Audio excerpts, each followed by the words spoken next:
originaria de Tampico, Tamaulipas, donde realizó sus estudios de educación básica y bachillerato. Es licenciada en Ciencias de la Educación por la Universidad de Monterrey, maestra en Investigación Educativa por la Universidad Autónoma de Aguascalientes y doctora en Educación por la Universidad Anáhuac. Cuenta con experiencia docente en todos los niveles educativos, desde educación primaria hasta el posgrado, y en diversos programas para la formación y actualización de docentes de educación básica en distintas partes de México. Ha sido por más de 30 años profesora investigadora del Departamento de Educación de la Universidad Autónoma de Aguascalientes, donde ha realizado actividades de gestión, docencia e investigación.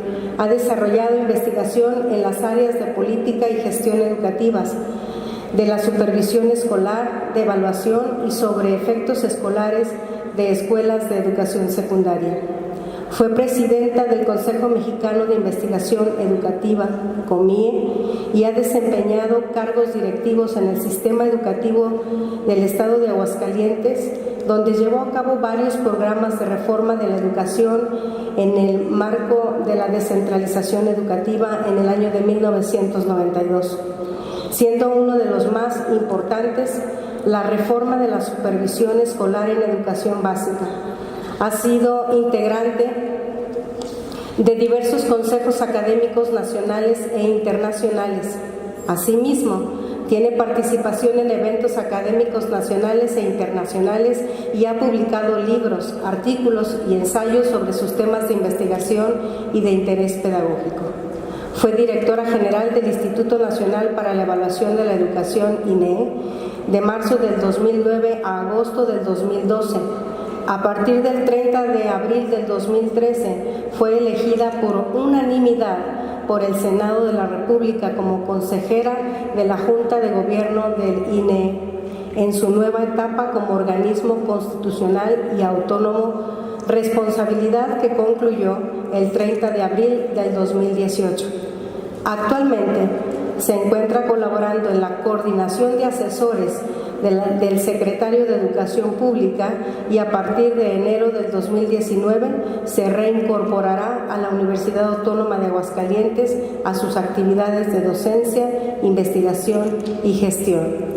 Bienvenida, maestra. Buenos días. Muchas gracias.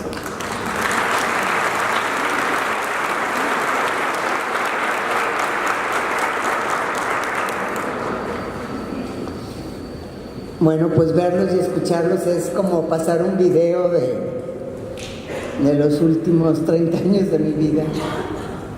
Así es que estoy un poco emocionada.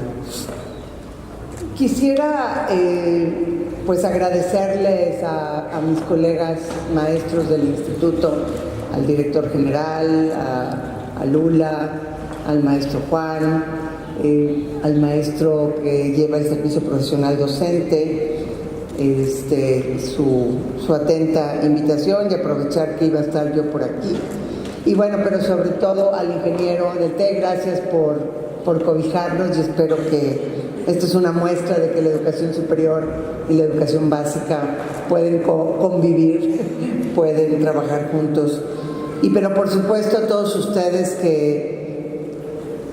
en cuyas manos está mover la educación del Estado de Aguascalientes, en cuyas manos están los miles de estudiantes, de padres de familia y de docentes que atender y mover la educación, como decía Elizabeth Castillo al inicio. Gracias, Eli, por todo lo que has hecho para que esta reunión sea posible.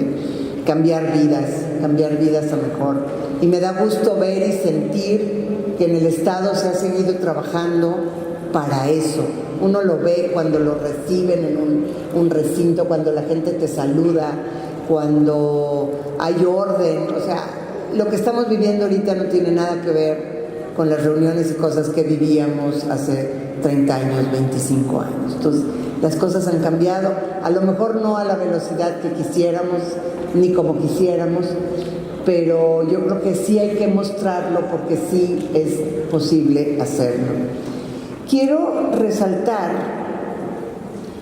algo que dijo el ingeniero que es nuestro anfitrión, a propósito de la cantidad de ingenieros que forma el Instituto Tecnológico y que, como sabemos, es una de las profesiones más importantes y más requeridas, y que en México hay déficits muy importantes, y en Estados Unidos también.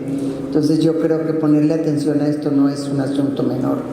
Pero fíjense ustedes que para llegar a la educación superior y ser técnicos, ingenieros o médicos o lo que ustedes quieran, se necesita del trabajo intenso, sistemático y de mucha calidad que se haga o que se hace en la educación básica.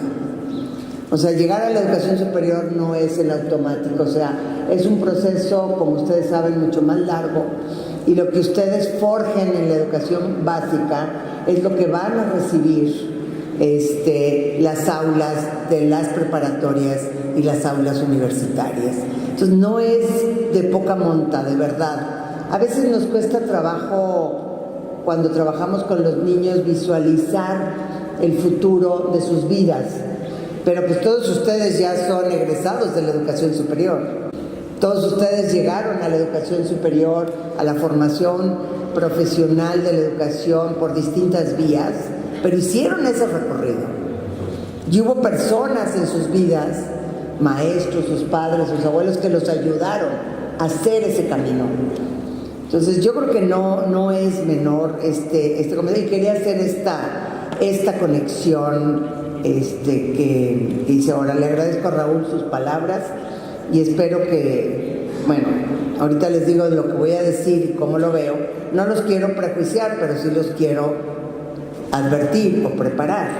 Yo voy a hablar de algo que necesitamos hablar. Voy a hablar de la evaluación en el aula, la que hacen los docentes de sus alumnos para poder vigilar su progreso educativo y poder apoyar su desarrollo. Esa es la que hacen, y ustedes son el factor clave para que los profesores lo puedan hacer bien. Estamos frente a cambios muy importantes y tenemos que saber en qué consisten y cómo le vamos a hacer. Conozco de sus preocupaciones. La semana pasada estuve con colegas como ustedes en San Luis Potosí. Aquí me da mucho gusto que estén los supervisores, los ATPs y también de manera muy importante los cuadros del instituto, pero sobre todo las personas que vienen de la educación normal. Si levantan la mano los que vienen de la educación normal. Perfecto. Porque una cosa sí, lo dije en la prensa hace un rato y lo sostengo, mientras no cambiemos, fortalezcamos, enriquezcamos la formación inicial de docentes, muchos problemas en la práctica no los vamos a poder resolver como quisiéramos. Entonces, gracias maestros por venir y ya tendremos oportunidad luego de hablar cara a cara, porque creo que ese es el tema o el asunto más importante. Entonces, bueno, yo les voy a hablar de una necesidad. O sea, lo que yo quiero compartir con ustedes es eso, es una charla técnica, es como una clase, entonces, y me voy a ir de aquí a la hora que me tenga que ir. Si es más de media hora, el ingeniero no creo que nos vaya a correr. De preguntas ustedes hagan todas las que quieran y yo contestaré todas las que pueda, ¿sale? Para que podamos tener una interacción y se vayan con cosas resueltas, y tal vez a otras no, pero que podamos irlas planteando. Entonces yo no tengo límite, mi límite son las 2 de la tarde, así es que tranquilos. Pero sí les quiero decir que lo que voy a compartir no es sencillo, porque sé de las apuraciones de ustedes. Entonces yo lo que les quiero pedir es que abramos nuestra mente, abramos nuestro corazón para recibir lo que quiero compartir, y pues para mí es muy importante poder escucharles y analizar sus preocupaciones, porque si no, luego cuando se toman decisiones en otros niveles y no se escucha, como ahora está muy de moda eso, ¿verdad? Pero yo siempre lo he sostenido, hay que escucharnos para ver por qué comprenden ustedes las cosas como las comprenden, o por qué les preocupa lo que les preocupa, ¿sale? Bueno, entonces tampoco creo que voy a salir aquí en hombros, porque es un tema arduo que invita al trabajo y a la reflexión, pero hay que hacerlo. Entonces, Bueno, pues ya ahí tienen la primera frase. Yo quiero conversar con ustedes sobre una conversación que nos motive a reflexionar sobre nuestra tarea como educadores. Quiero compartir preocupaciones, motivos, propósitos para tener una educación mejor para todos. Y me interesa que podamos identificar y ubicar la evaluación de aprendizajes en el aula, la que realizan los docentes como un elemento esencial del proceso educativo y que hemos venido haciendo toda la vida. Mejor, regular, a veces no muy bien, pero la tenemos que hacer, ¿no? Y me interesa, como les digo, escuchar lo que ustedes me quieran compartir y así poder comprender, si no todos, si algunos de los desafíos que ustedes enfrentan en las escuelas y que tienen que ayudarles a sus profesores a resolverlos. Y pues les agradezco de verdad, de todo corazón que se hayan dado cita aquí el día de hoy. Y esto es para que no se nos olvide por quiénes estamos aquí. Todo esto forma parte ahorita de la introducción, pero para mí es muy importante tener un marco de por qué hacemos las cosas. Y nuestro marco es el derecho a la educación, que hoy día significa asegurar el máximo logro de aprendizajes de nuestros chicos. Cuando José Rosales y otros colegas empezaron a ser profesores, que serían los 50, 60 por ahí, el derecho a la educación era entendido como tener un mesabanco, un salón de clases y un profesor. Y ahora ya tenemos una comprensión mayor. No basta tener un mesabanco, hay que hacer algo con eso, ¿sí? Entonces, bueno, que no se nos olvide que estamos aquí por estos chiquillos. Y ese es el mandato que tenemos en el sistema educativo. El derecho de todos a recibir una educación de calidad y con equidad. Es decir, no se vale darles una educación de calidad a los de la ciudad de Aguascalientes y una de menor calidad a los de Tepesalá, Asientos o El Llano o donde ustedes quieran. Eso no se vale. Tiene que ser la misma y del mismo nivel. Entonces, la educación es un derecho humano fundamental que el Estado reconoce en todos los individuos. Y aquí, esa palabra de reconoce es bien importante, porque hubo una reforma del capítulo primero de la Constitución en 2011, fíjense bien, hace bien poquito. ¿Alguien se acuerda cómo se llamaba el capítulo primero de la Constitución? ¿Cómo? Garantías individuales. Pues ahora se llama de los derechos humanos y sus garantías. En la versión anterior que conocimos todos nosotros, el Estado se reservaba la atribución de otorgarte los derechos. Si se me daba la gana te los daba, y si no, te los quitaba. Y ahora no, los derechos son nuestros. Y eso hace una diferencia enorme, porque los derechos humanos son exigibles y justiciables. Y si el derecho a la educación, como dice la Constitución, es el derecho a recibir una educación de calidad, y las comunidades pueden probar que la educación que están recibiendo no es calidad, eso es exigible. Ya hay demandas de algunas comunidades indígenas del sureste del país frente a la Suprema Corte de Justicia. Por supuesto que esto no se anuncia, esto no es motivo de la prensa, ¿cómo, verdad? Pero esa es la responsabilidad que tenemos, porque a nosotros nos toca ser parte de las instituciones del Estado para que se ejerza este derecho por los individuos. Entonces, lograr el máximo logro de aprendizajes y tener iguales oportunidades de desarrollo. Y todo esto como para qué. Y bueno, pues a lo mejor estas ideas ustedes ya, mucho de lo que yo diga que ustedes lo han pensado, lo han vivido, lo han discutido, se lo han guardado. Pero todo esto tiene una razón de ser, porque la educación impacta en las personas y en las sociedades. Por ejemplo, a mí yo soy, como ya oyeron, yo soy del norte, y a mí siempre me impactó la vocación a la limpieza que tienen en Aguascalientes. Siempre están las gentes con un trapito, y sobre todo en las instalaciones públicas y en las casas también, ¿no? No todo el país es así, y ustedes a lo mejor lo ven normal. Y eso se va transmitiendo de generación en generación. Es una sociedad, es una comunidad que valora eso. Y fíjense, la limpieza y el orden externo ayudan al orden interior de las personas. Entonces, percatarte de esos detalles de la vida cotidiana se me hace que es padrísimo. Entonces, estas 5 cosas quiero que las tengan en su cabecita. Primero, que la educación es un proceso de desarrollo de las personas, en lo individual sí, pero también en lo colectivo y social. Entonces, eso que decimos que la educación es lo que más importa, yo estoy convencida de eso. Claro que luego me dicen, ¿y cuántos recursos le pones a la educación? Ahí es donde vas a ver qué tan importante es la educación, ¿no? Pero bueno, de todas maneras hay que seguir convencidos de esto. Ahora, las metas de la educación cambian con el tiempo. La meta que tenía México en 1910, después de la Revolución, era alfabetizar. Solo 15 personas de cada 100 sabían leer y escribir, y no me importa si eran la cantidad de mexicanos que hayan sido. 15, y nos tardamos un siglo en alfabetizar.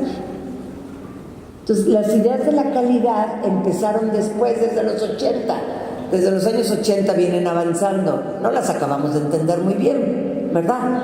Porque es más fácil, aparentemente, alfabetizar. Pero luego, dice que les enseñamos, los alfabetizamos, y se hicieron analfabetas funcionales, porque nos empezó a fallar la calidad. Entonces, las metas cambian. Hoy, las demandas de una sociedad global basada en el conocimiento son más diversas y acuciantes. Y ustedes lo están viendo con sus alumnos, con sus hijos, con sus sobrinos, con sus nietos. Y estas otras 2 ideas que a mí se me hacen claves para valorar lo que hacemos es: a quienes no han tenido el privilegio de nacer en un ambiente de cultura, civilidad y saber, la educación pública, la que es nuestra responsabilidad, tiene el deber absoluto de proponerles aquello que sus familias no les pueden dar. O sea, no nos podemos hacer a un lado. La escuela de calidad sustentada en la equidad social, fíjense, se convierte en el único espacio que pueden compartir todos los niños, adolescentes y jóvenes como fundamento de una convivencia justa. El único. Y ahora ya tenemos como educación obligatoria hasta el bachillerato. Tampoco es una cosa menor.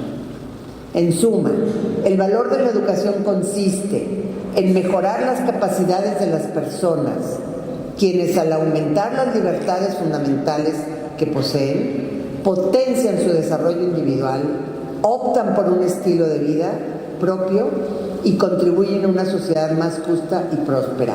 Estas son ideas de Amartya Sen, un hindú avecindado en Inglaterra, que fue Premio Nobel de Economía. Si algún día les interesa, búsquenlo. Vale la pena leer a ese señor. ¿Y a qué nos enfrentamos en México? Traigo los datos nacionales, una disculpa por no situar Aguascalientes, pero ya tuve problemas para conseguir los datos más actuales, que son los del siglo XVI-XVII. Escolarización para qué, quiénes y para qué. Entonces, en básica tenemos casi 26 millones de niños en todo el país, más de 1.200.000 docentes y más de 225.000 centros escolares, de palitos, bien armadas, de tutti quanti, ¿no?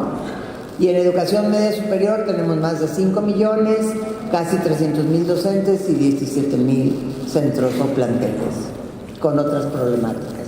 Que otro día tendríamos que venir aquí a hablar de la problemática de la media superior, también para que ustedes se enteren de a qué se van a enfrentar sus estudiantes cuando lleguen a la media superior.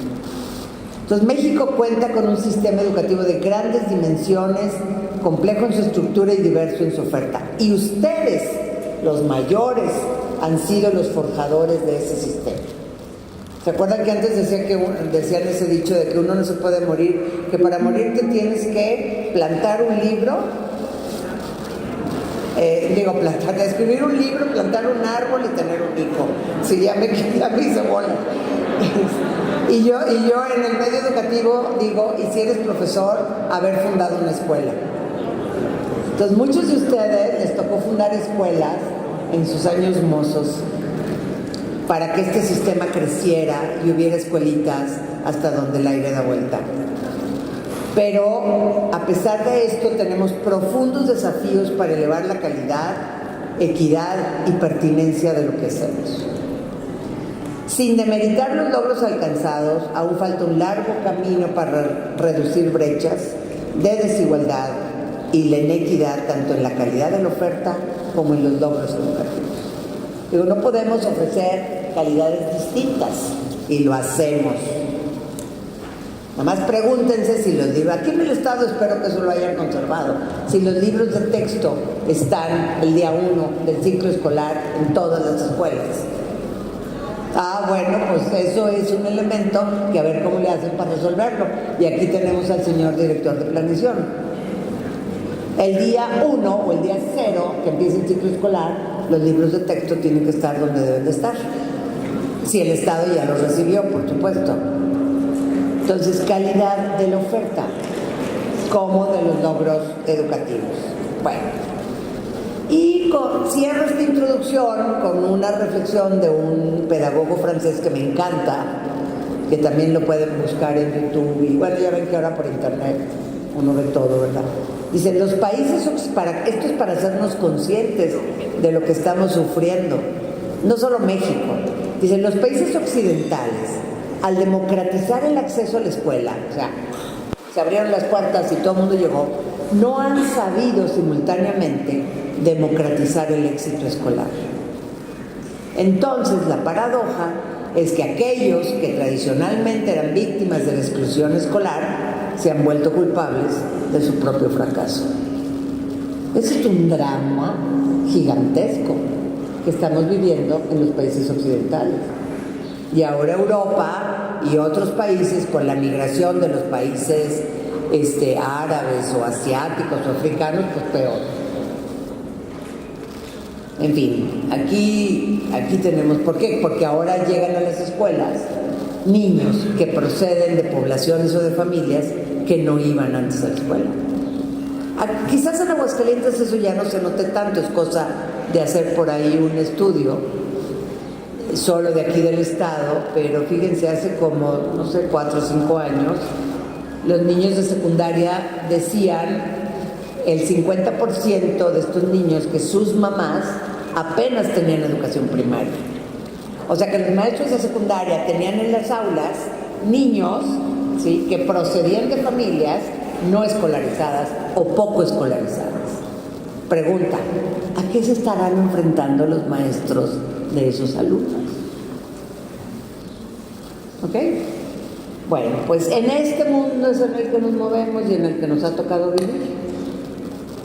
Claridad en la nueva estructura del currículo de la educación básica, aprendizajes clave para el desarrollo integral de los educandos, así se llama el currículo.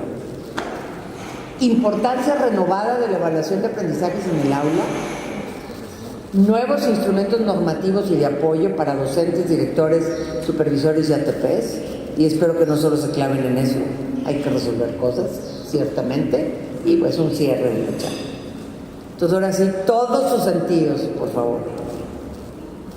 Las preguntas que necesitan y esperan nuestras respuestas. ¿Por qué estamos hoy aquí? ¿Para qué? Si saben que iba a ser una reunión pequeña y se hizo grande porque mucha gente demandó estar aquí. A mí eso me da mucho gusto y me da miedo porque me hace sentir más responsable, ¿no? ¿Qué buscamos? ¿Qué esperamos? Porque siempre que los educadores nos reunimos es una fiesta. Nos alegramos de vernos, de saludarnos, de saber cómo te va, que hay gentes de todo el estado, por ejemplo, ¿no? Estamos frente a un cambio del currículo de la educación básica. ¿Han ustedes pensado en las razones para esa renovación? ¿Por qué hablar de aprendizajes clave para la educación integral? ¿En dónde están las novedades? ¿Por qué la importancia renovada de aprendizajes en el aula? ¿Sabían ustedes que los docentes, los educandos, las escuelas, en suma, todo el sistema educativo de su estado los necesita a ustedes y mucho? También para que no se laven las manos, Los necesitan a ustedes, por eso están aquí, porque son los líderes educativos y las autoridades escolares del estado de Aguascalientes. Y voy a ser dura en algunas cosas y sé que no les voy a caer bien, pero no importa. Claridad en la nueva estructura del currículo. A reserva de que seguramente alguien me preguntará cosas de la reforma educativa o lo que hemos estado viviendo en estos años son muchos elementos. Lo más conocido ha sido el tema del servicio profesional docente y la evaluación de los docentes, pero eso es solo una parte. La otra parte es el currículo, hay varios elementos, la otra parte tiene que ver con los sistemas de información, con la infraestructura, con la autonomía escolar, etcétera, etcétera. Entonces, hoy contamos con un modelo educativo explícito. A mí no me gusta llamarle nuevo modelo educativo, porque conta lo nuevo de lo nuevo. ¿Por qué no me gusta eso? Porque todo lo que tiene el modelo educativo ya lo teníamos, disperso si ustedes quieren. Teníamos la Constitución, la Ley General, motivos aquí, motivos allá, etcétera, ¿no? Pero ahora tenemos ese modelo educativo explícito, tenemos los fines de la educación, tenemos elementos articulados y organizados de qué es lo que esperamos que suceda en la educación obligatoria, desde el primero de preescolar hasta el tercero de bachillerato. Si no han visto ese cuadrito, véanlo. Entonces, eso no lo teníamos. Entonces, por eso digo yo que hoy tenemos un modelo educativo explícito que tiene 5 ejes. Fíjense nada más. La escuela al centro. Esta idea de la escuela al centro, ustedes, yo no sé qué les parezca, pero antes, hace 25 años, hablar de la escuela era chafa. Ay, las escuelas, qué horror, se están cayendo. Los maestros no sé qué. Yo lo viví, a mí nadie me lo contó. Y a mí me tocó, aquí en Aguascalientes, hacia finales del sexenio del licenciado Granados, la reunión de autoridades educativas se celebró aquí, en el Quinta Real.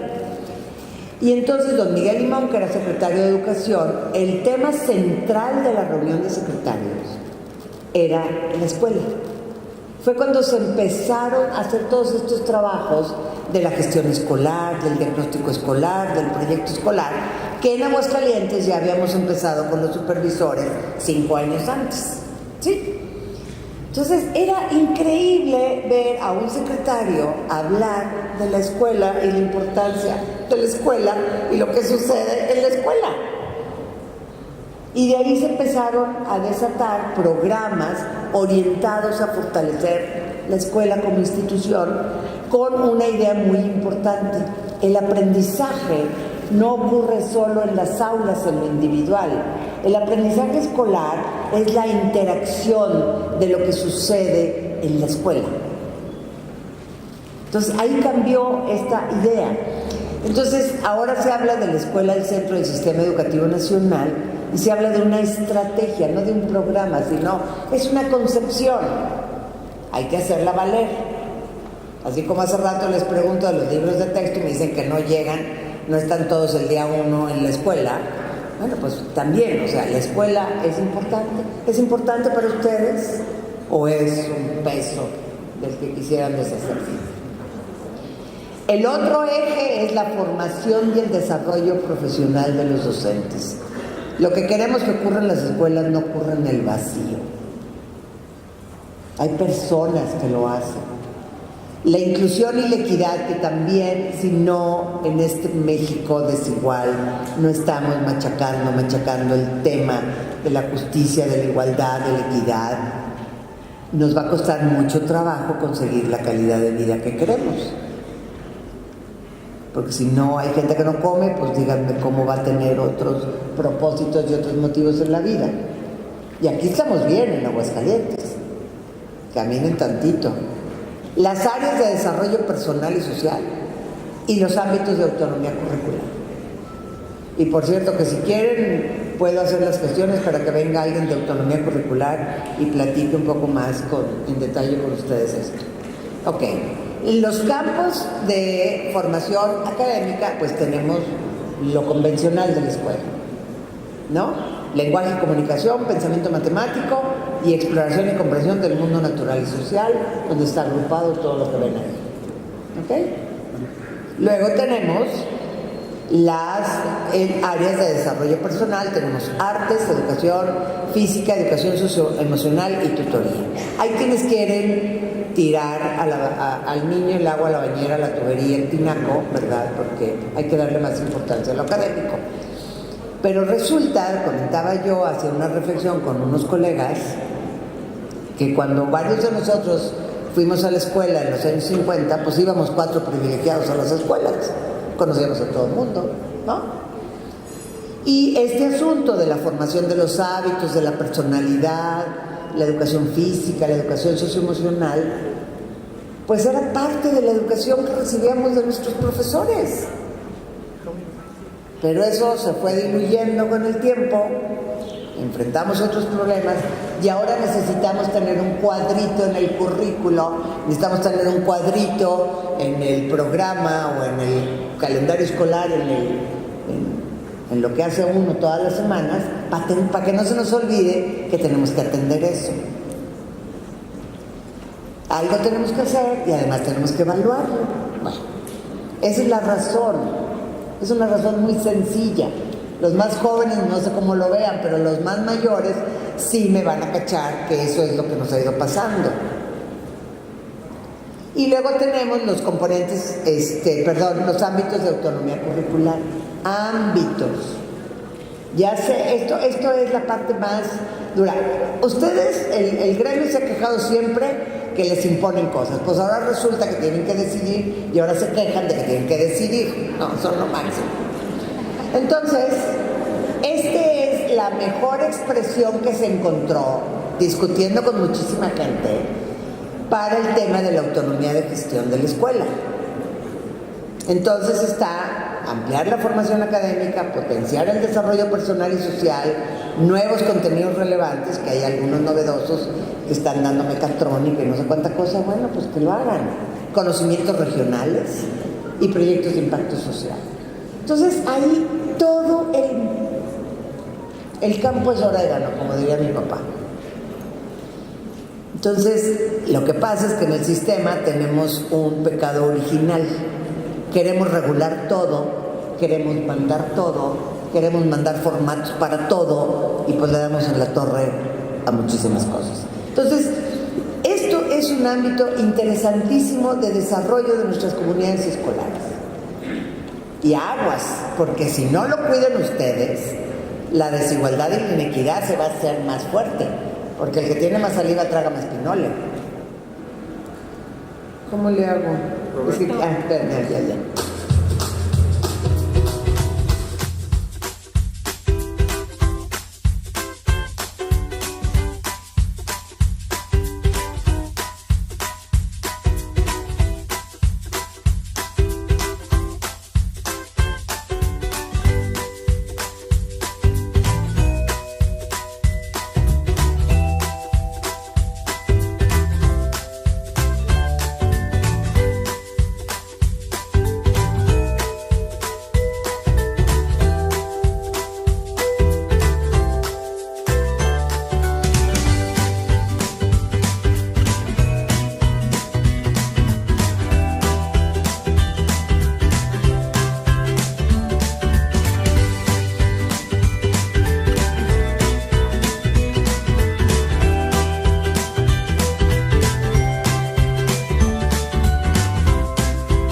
Bueno, en este marco, y es bien importante ayudarles a sus profesores a que tengan la estructura del currículo.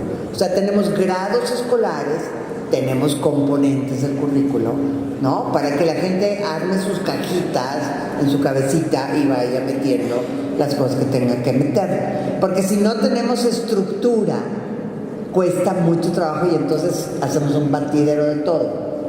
Es como nuestras despensas en las casas. Bueno, hay gente estructurada y gente no estructurada. Los estructurados tienen los cereales de un lado, los no sé qué del otro, las latas del otro, y así sucesivamente, para encontrar luego las cosas, ¿no? Bueno. Entonces, esa es la razón de ser, por eso el currículo por delante, ¿sí? Entonces, ¿por qué esta importancia de la evaluación en el aula? Si hay algún problema para escucharme allá atrás, me dicen, por favor. Cambiar, renovar, transformar, mejorar la evaluación de aprendizajes y así contar con mejores condiciones para cambiar la pedagogía. Cambias la evaluación, cambias la pedagogía. Esto es lo que tenemos que lograr. Hemos estado acostumbrados a disque enseñar por un lado, los niños disque aprenden por otro y evaluamos por el otro, ¿no? Entonces tenemos que articular todos estos elementos. Todos ustedes ya recibieron ese librito que está ahí de cómo mejorar la evaluación en el aula. Espero que todos lo tengan y ahorita les voy a contar la historia para que sepan por qué lo tienen.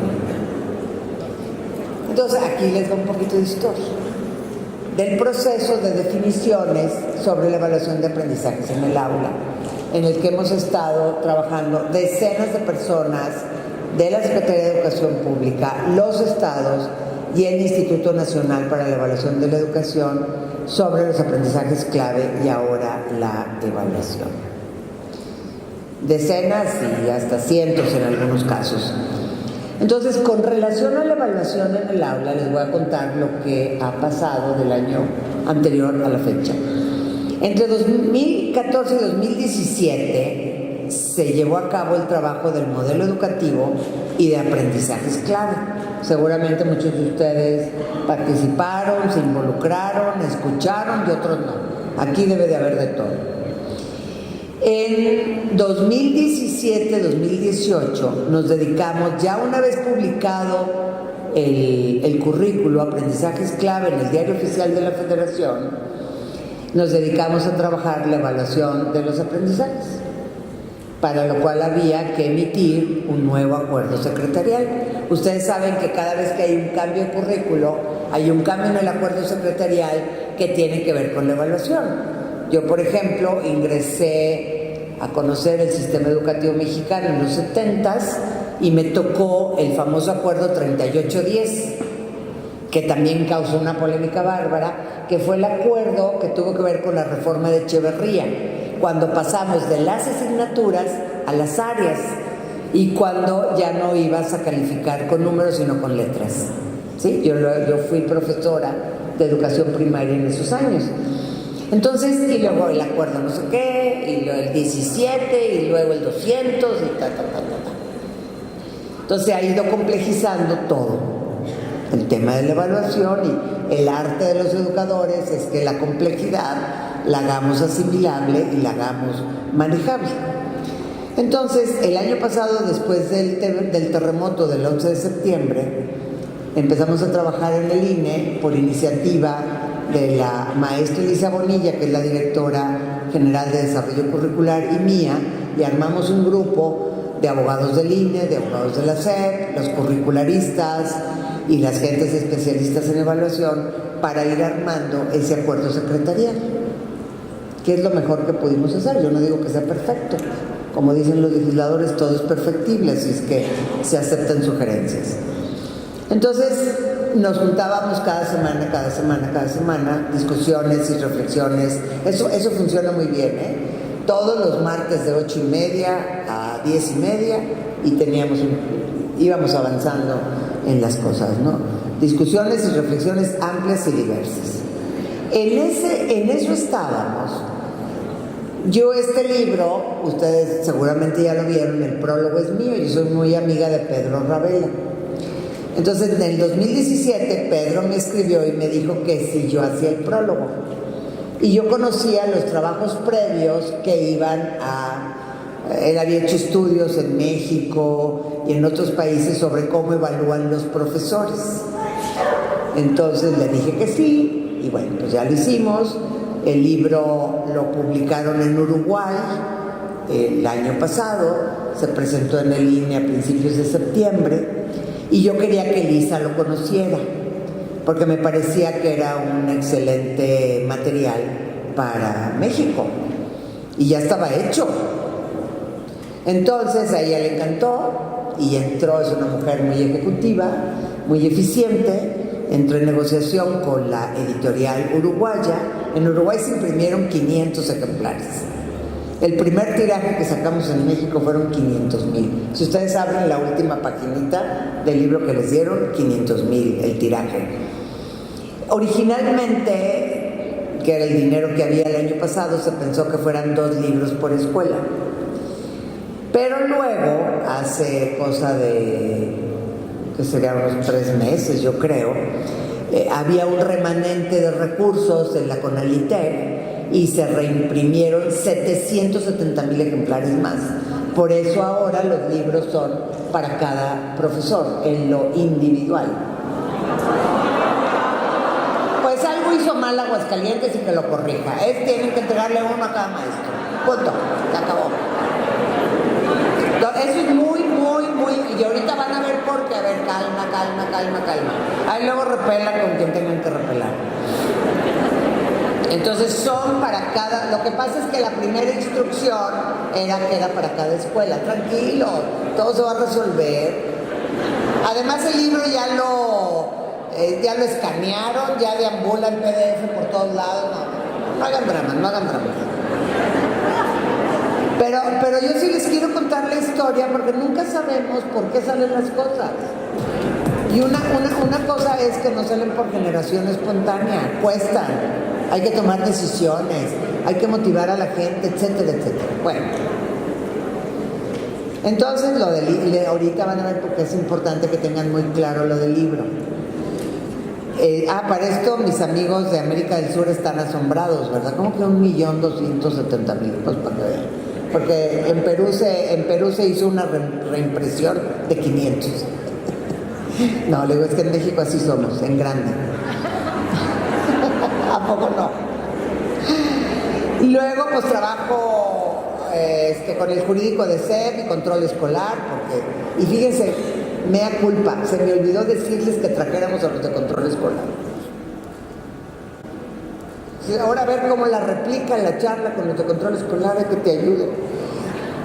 Y se publicó el acuerdo secretarial en mayo de este año y las normas de control escolar. Ya saben que el acuerdo son, no sé, 15 páginas y las normas son como 90, yo creo. ¿Por qué las normas específicas? Porque hay muchas situaciones específicas que ahorita vamos a ir viendo que hay que tomar en cuenta, ¿verdad? Porque ya sé las preguntas que me van a hacer, pero espero que me hagan otras.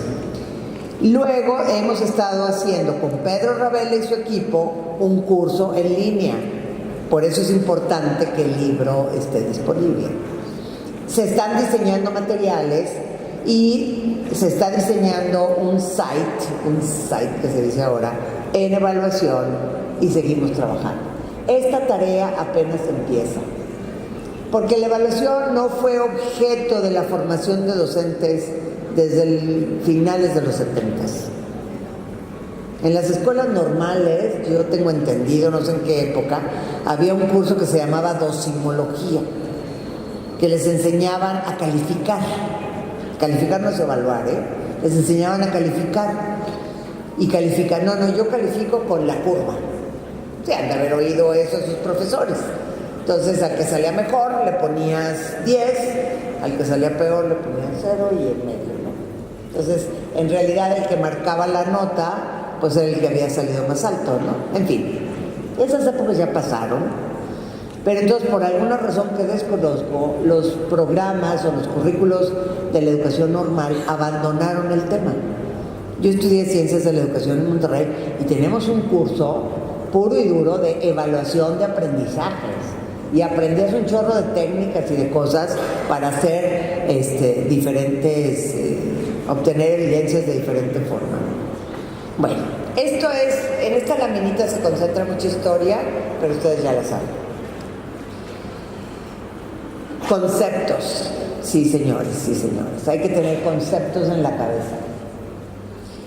Consensuar conceptos, pues para mejorar o cambiar prácticas de evaluación necesitamos saber qué, por qué, para qué y cómo. Hemos de aprender a pasar de las ideas a las acciones de manera consistente y congruente. No se vale decir una cosa y hacer otra. Voy a poner un ejemplo. Nosotros los educadores nos llenan la boca cuando decimos que la evaluación debe ser permanente, continua, no sé qué. Yo odio esas palabras. Porque digo, ¿qué es lo permanente, qué es lo continuo? Cada minuto, cada 10 minutos, cada día, cada hora. ¿Cómo es eso? Porque no somos más sensatos y decimos que la evaluación tiene que ser periódica. Tampoco digo que tan periódica, ¿verdad? Bueno, esos son conceptos, que si la evaluación diagnóstica, que si la formativa, que si la no sé qué. Y tenemos una de ideas y de cosas ahí que hay que revisar. Hay que revisar. Aquí de las gentes que yo conozco del Estado, y no es por echarle incienso, que tenía muy claro lo que era la evaluación, era el maestro Rosales. Ya les contaré algunas experiencias que hizo con sus profesores en un ratito más. Yo lo viví, nadie me lo contó. ¿Por qué? Porque si no evaluamos, pues no sabemos qué vamos a hacer. Piensen en lo que hacen los médicos. Bueno, entonces, el propósito de los autores, de cómo mejor, pero fíjense qué bonito el título. El título no dice hay que cambiar la evaluación en el aula, dice cómo la mejoramos. Es decir, ya hay algo que se hace en las aulas, hay que hacerlo mejor. Entonces ellos dicen, nuestro propósito es aportar conceptos, ideas, ejemplos, que ayuden a analizar cómo evalúas a tus estudiantes y cómo podrías hacerlo mejor. No pretendemos que cambies todo lo que haces de un día para otro, ni darte una receta de lo que deberías de hacer. Lo que nos proponemos es ayudarte a revisar cómo evalúas y a pensar caminos para mejorar tu práctica. Esto es clave para que ustedes lo conversen con sus profesores. Porque ser autoridad es ayudar a que esto suceda. El desafío de mejorar las formas de evaluar difícilmente se puede lograr en forma solitaria. Es importante tener un espacio de intercambio de ideas y experiencias con otros colegas. Que eso es lo que queremos fomentar con el curso en línea, que el curso en línea sea un arma para ustedes, sea una herramienta que ustedes puedan usar y que sea un buen pretexto para conversar también con sus profesores.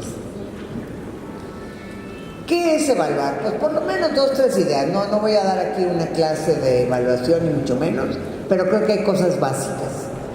Evaluar es emitir un juicio de valor como resultado de haber hecho una comparación entre un referente, parámetro o criterio previamente establecido y el resultado de una observación o una medición que nos permite contar con evidencia. Fíjense, la evaluación es el juicio de valor. Seguramente que me lo han oído muchas veces. Un ejemplo de la cocina que pongo. A todas nosotras las mujeres nos ha pasado que el día que nos casamos y hacemos arroz, sobre todo el arroz, el marido nos dice, tu arroz no te queda como el de mi mamá. O sea, ya nos fregó con esa frase, ¿verdad? ¿No? Entonces, emite un juicio. El juicio está pésimo tu arroz, ¿no? ¿Qué comparación hace el arroz de su mamá con el arroz de su mamá? Es el criterio. El arroz que yo le hice es lo que está observando, ¿no? Entonces mi criterio es wow, porque a mí me lo hizo mi marido no una vez, N, hasta que dejé de hacer arroz. Porque el arroz es una de las cosas más complicadas, señores. El arroz tiene que ver con la humedad, tiene que ver con la altura y tiene que ver con la presión atmosférica. Yo venía de Tampico y en Tampico le poníamos menos agua porque es muy húmedo y aquí nunca le atiné a la cantidad de agua para hacer un mentado. Hasta que dije, chao, vamos a Tepatitlán para que tu mamá te haga arroz. Pero bueno, entonces este esto es importante. Evaluar es emitir un juicio. Por eso cuando hay gente que llega y hace juicios, lo primero que tú le tienes que preguntar, ¿y en qué te basas? ¿En qué te basas para hacer ese juicio? Todos los profesores son quién sabe qué. Bueno, a ver, dame datos, dame evidencia de lo que estás diciendo, ¿no? O los niños no saben. Bueno, ¿qué es lo que no saben? Precisa. Bueno, pues tenemos que ir avanzándole, ¿no? Entonces, el juicio de valor es igual a comparar la evidencia obtenida con el referente, parámetro o criterio previamente establecido. Por ejemplo, parámetro. ¿Qué dice la Constitución? Que el derecho a la educación es de todos, ¿verdad? O sea, todos tienen que estar en la escuela. La Constitución no dice solo las niñas, o solo los niños, o solo los del norte. No. Dice todo individuo. Y no dice mexicano, Dice, todo individuo tiene derecho a recibir educación. O sea, todo individuo que esté en el territorio nacional. En eso nuestra Constitución es lo máximo. Y entonces resulta que tenemos a 2 millones de niños de 6 a 11 años fuera de la escuela. ¿Estamos bien o estamos mal? Pues estamos mal, en esa proporción. Ay, pero es que antes estaban fuera de la escuela 50%, pues estábamos súper mal. ¿Cuál es mi parámetro? El 100%. ¿Sí? Entonces, todos los profesores deben de actualizarse. ¿Cuántos están en procesos de actualización o de formación continua? Pues el 20%. Entonces, digo todos, pues es el 100%. Ahora, yo puedo tener, ¿cómo se establecen los criterios o parámetros? Pues depende. Pueden ser históricos, ¿verdad? No, bueno, si me comparo con lo que pasaba hace 50 años, pues a lo mejor estoy muy bien ahora. Bueno, el juicio de valor, este es otro problema. Siempre es cualitativo. Siempre. Y en nuestro ámbito escolar, el juicio de valor suele expresarse con números o con letras. Pero los educadores tenemos un pleito casado con las matemáticas desde hace décadas. Entonces nosotros, para salvar nuestro honor, decimos que todo es cualitativo, que no lo podemos medir. Falso de toda falsedad. Y no es cierto que porque usamos números somos cuantitativos. La evaluación siempre es cualitativa. ¿Cómo la vas a representar? Ese juicio sintéticamente, eso es otra cosa. Y aquí hay muchas gentes de matemáticas seguramente. Entonces, solemos pensar que si usamos letras o niveles de desempeño, estamos haciendo una evaluación cualitativa. Y si usamos números es cuantitativa. En el acuerdo secretarial, esto se ve reflejado así. Tan es así que dice, y ahora la evaluación será cualitativa, porque se van a usar niveles de desempeño. Yo casi me muero cuando quedó así el acuerdo, pero no se pudo con las tradiciones de las gentes de la SEP, de los abogados y demás. Tuvo que quedar así. Pero bueno, pues ¿qué le vamos a hacer? Entonces, en muchos campos, ahora, en la medicina quizás es lo más cercano que tenemos nosotros, y muchas cosas ustedes de la medicina ya las saben. Ustedes saben que se van y se sacan un análisis de sangre y les miden cómo andan de la hemoglobina. Ahí ya saben, les dicen hasta las cifras, ¿no? De tal a tal rango es normal. Si estás arriba del rango estás mal, y si estás abajo del rango estás anémico. Yo no sé qué es peor, si estar abajo o estar arriba, no soy médico. Entonces, esa es una medición. Entonces, ¿el médico qué hace? El médico ve esa medición con otras y ya te dice que tienes. Bueno, pues ojalá que los educadores algún día llegamos a esos niveles de precisión a los que ha llegado la medicina hoy día. Es impresionante lo que hay de los desarrollos en la medición clínica para tomar decisiones. Y en otros campos también, quizás son campos menos visibles. Por ejemplo, en toda la industria automotriz, todo lo que son los controles de calidad. Cuando te hablan de controles de calidad, el proceso es evaluación y supervisión. Esos son los dos mecanismos más importantes de control de calidad. Y uno de los desafíos que tiene la industria automotriz es controlar a los proveedores. Les comento esto porque tengo una nuera que es mecatrónica, especialista en control de calidad en la industria automotriz. Entonces me cuenta cada cosa, ¿verdad? De que donde compra las bolsas de aire y luego que si las bolsas de aire están mal y que truenan y que disparan cosas y matan a la gente. Y bueno, se armó un escándalo hace pocos años en las camionetas de no sé quién, en fin. Pero necesitamos evaluar y supervisar, ¿verdad? Bueno. ¿Y qué es importante tomar en cuenta cuando hacemos evaluación? En cualquier caso, pero situémonos en la de los niños. ¿Qué vas a evaluar? ¿Para qué lo vas a hacer? ¿Qué tipo de decisiones o consecuencias vas a tomar? No es lo mismo hacer una evaluación para darle seguimiento a algo que para tomar una decisión. No es lo mismo hacer un examen de admisión para ver si vas a entrar a la universidad o no. Que tu profesor te ponga a ver cómo vas en tal cosa. Esto lo van a encontrar en el libro ampliamente explicado. Explicitar el referente y los criterios de valoración. ¿Cómo vas a darte cuenta que el niño va progresando o los estudiantes van progresando? Elaborar y aplicar los instrumentos de obtención de información a fin de construir la evidencia empírica. Ahora ya ven que está tan de moda eso de las evidencias, por eso todos ustedes toman fotos todo el tiempo, ¿no? La evidencia, maestra, la evidencia. Yo los dejo que junten evidencias. Pero entonces, ¿cuál es tu referente? ¿Cuál es tu criterio? ¿Cómo sé si estoy avanzando? O si estoy estancado, o si me tengo que detener, ¿cómo sé? Luego, contrastar la evidencia con los referentes. A mí el ejemplo que siempre se me viene a la cabeza es el de los maestros y las maestras de primero de primaria, ¿no? Que tienen un propósito, que el niño aprenda a leer y escribir.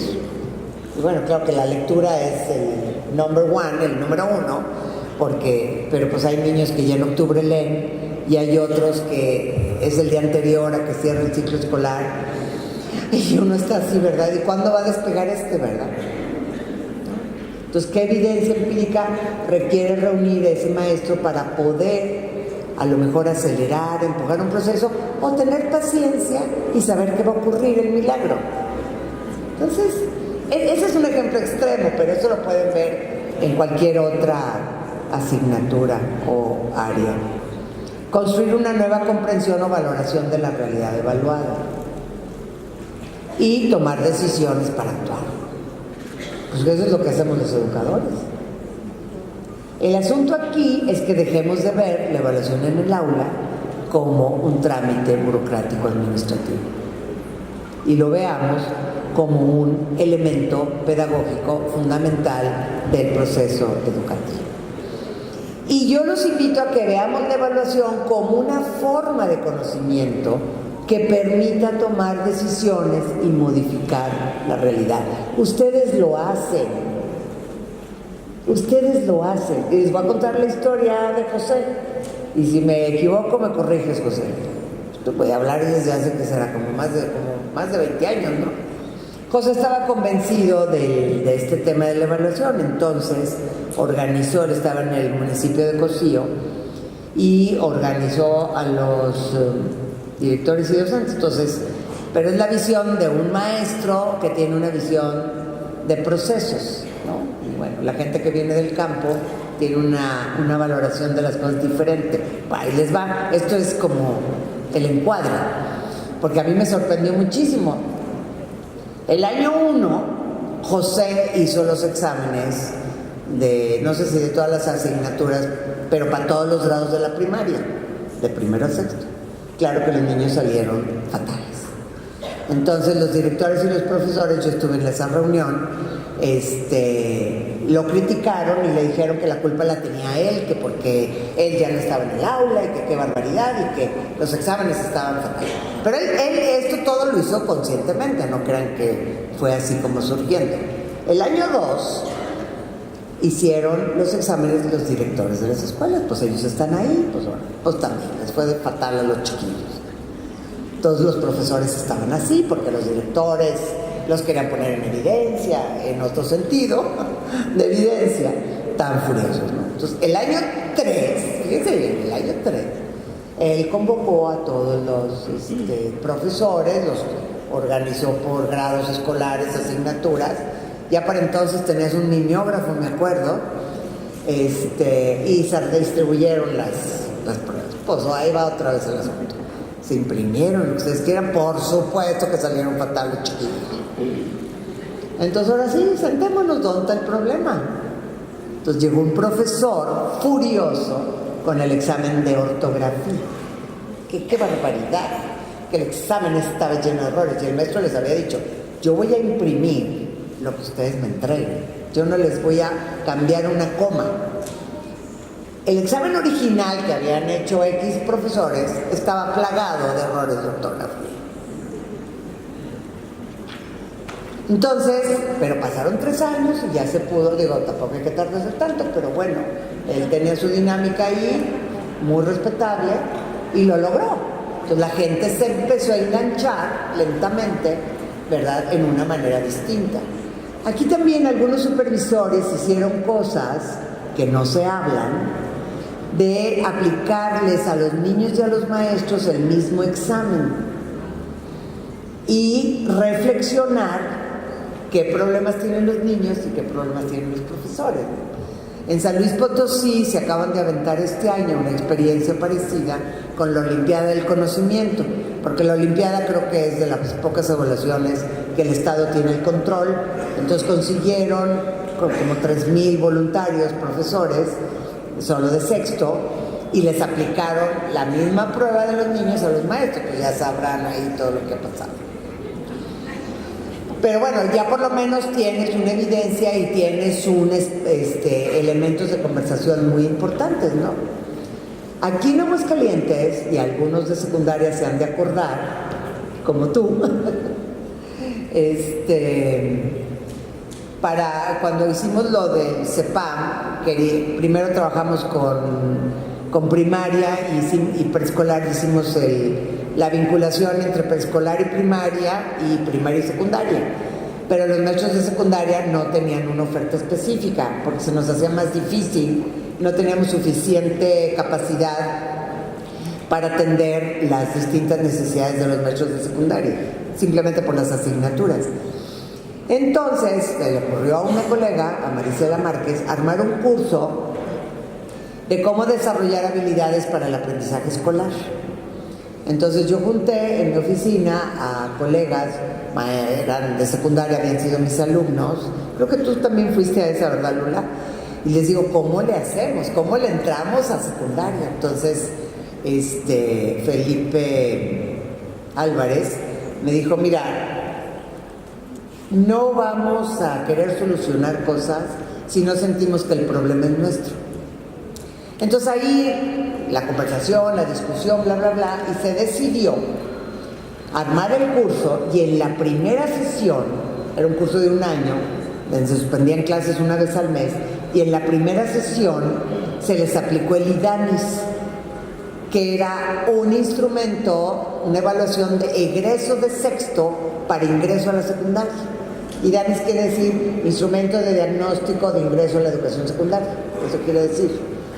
Entonces yo conseguí que en México me mandaran la versión ping-pong, la que sea, y pues había una serie de consignas, se aplicó, se calificaba ahí, es un examen les llaman de aptitud académica, donde solo te evalúan habilidad verbal, habilidad numérica y razonamiento abstracto.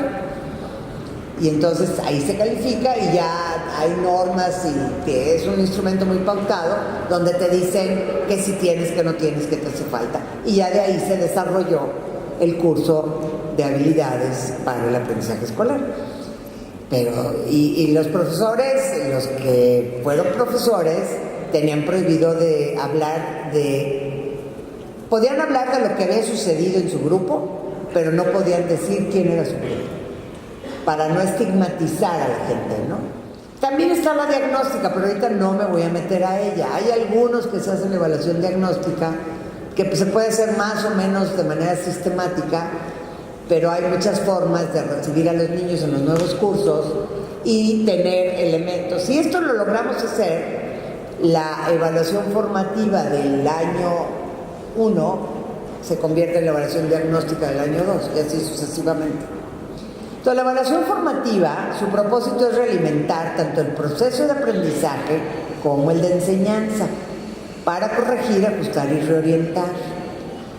Y nosotros somos bien románticos, es que la evaluación formativa tiene que ser cualitativa y es de procesos.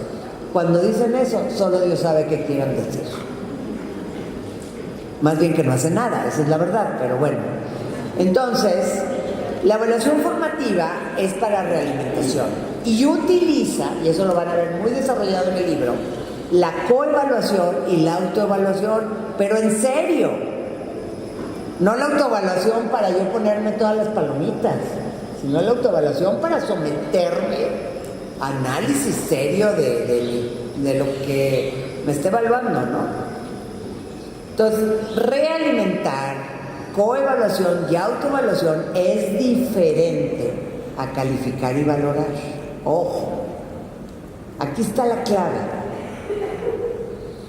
El enfoque de la evaluación formativa es mejorar el desempeño. Híjole, qué feo me salió ahí. De los alumnos.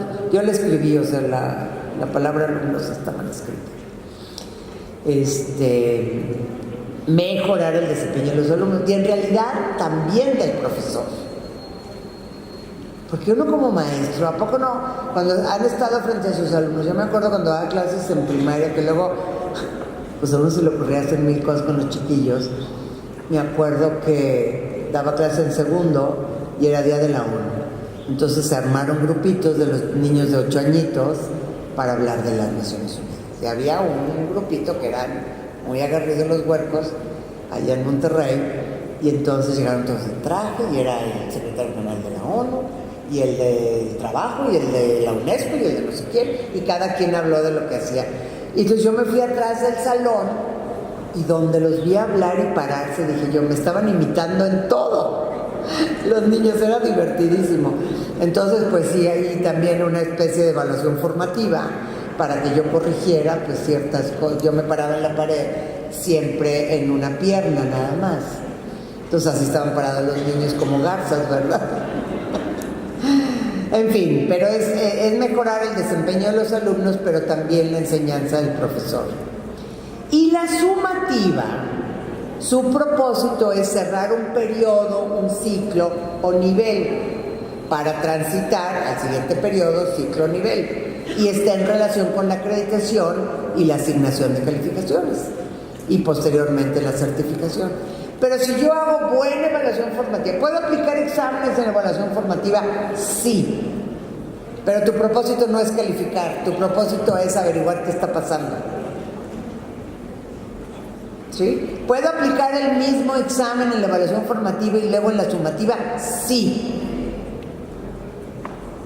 Sí, eso es lo que tengo en la mano, porque el negocio de la evaluación en el sistema educativo, acuérdense, hay muchos negocios en el sistema educativo lícitos y no lícitos.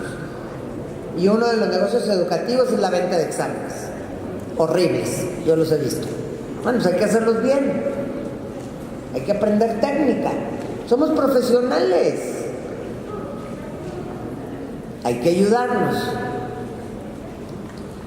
Y entonces, ¿cómo le hacemos? Pues necesitamos desarrollar instrumentos y estrategias para obtener evidencias de los aprendizajes clave. ¿Qué es lo que sí van y qué es lo que no van logrando nuestros alumnos? Entonces, en la evaluación formativa podemos usar instrumentos convencionales para identificar lo que Vygotsky llama la zona de desarrollo próxima. Ustedes han oído hablar de Ruben Feuerstein, de los cognitivistas.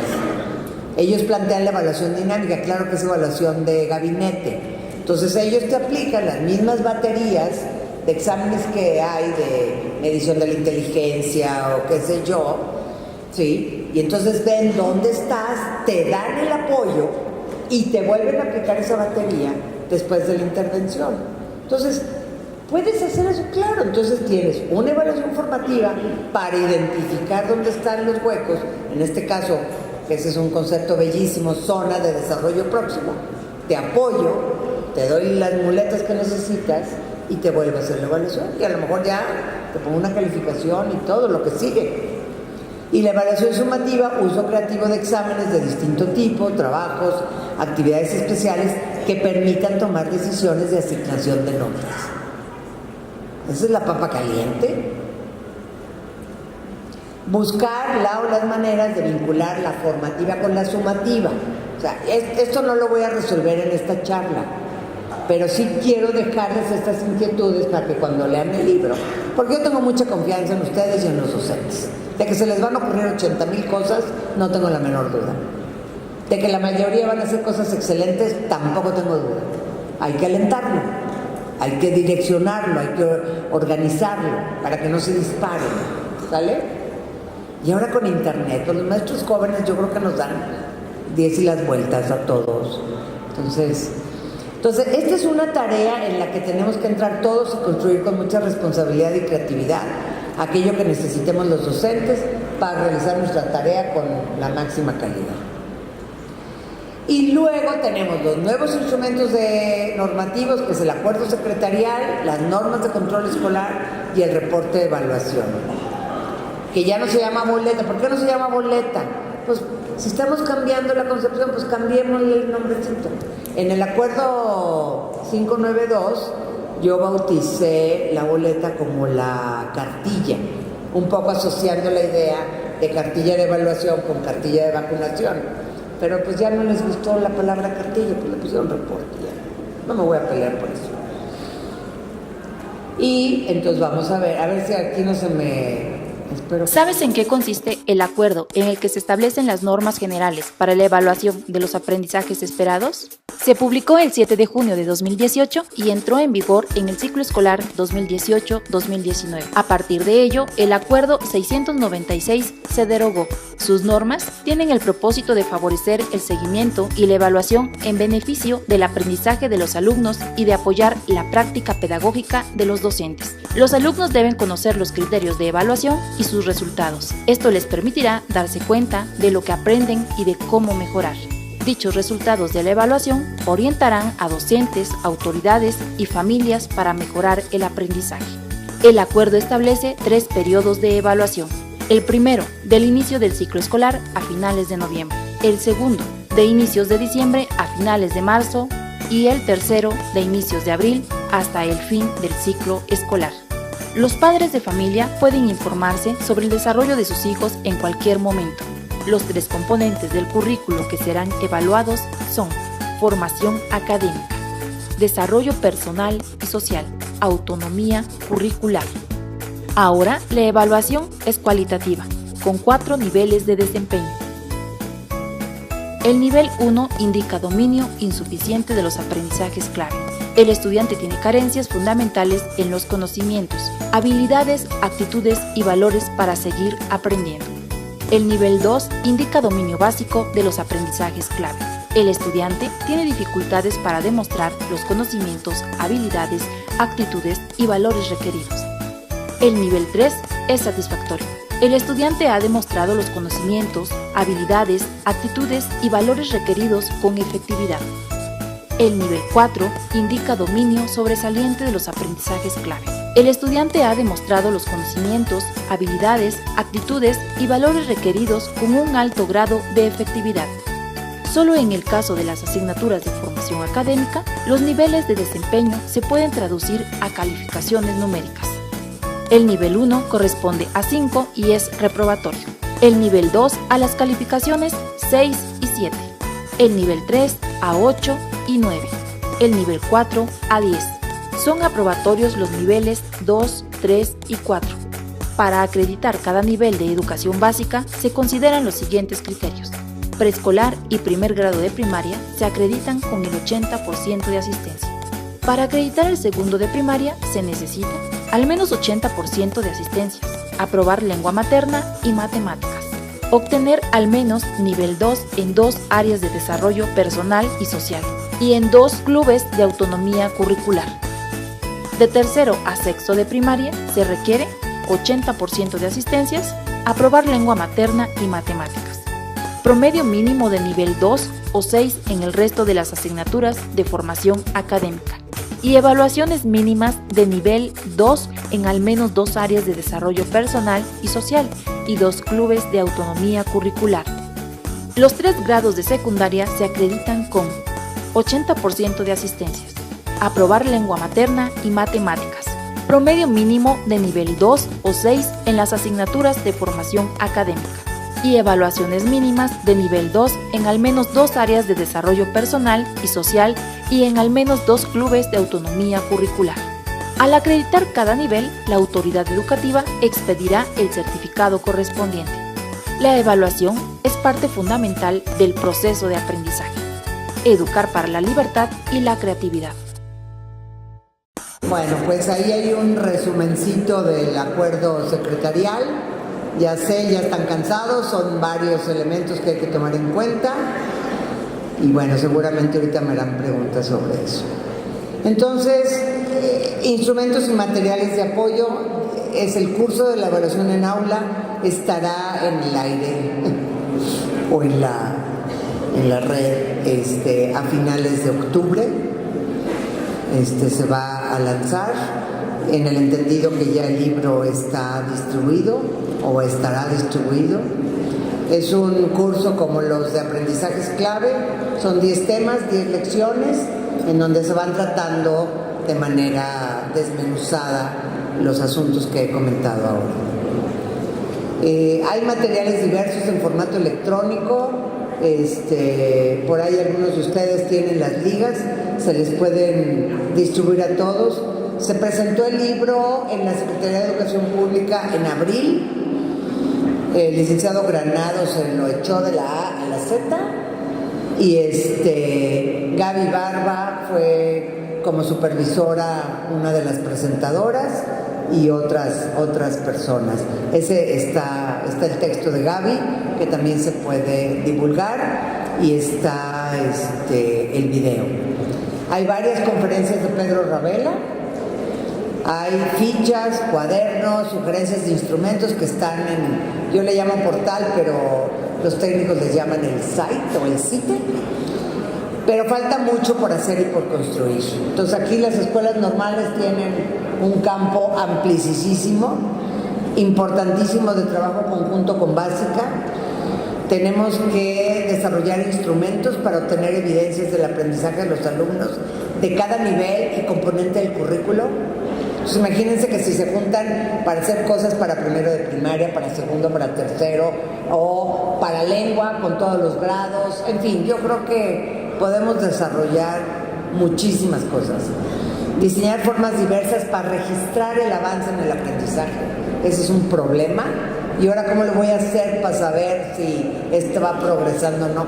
Como me dicen los maestros, no se preocupe, maestra, todo está aquí en la cabeza. Le dije, sí, pero tiene 50 alumnos.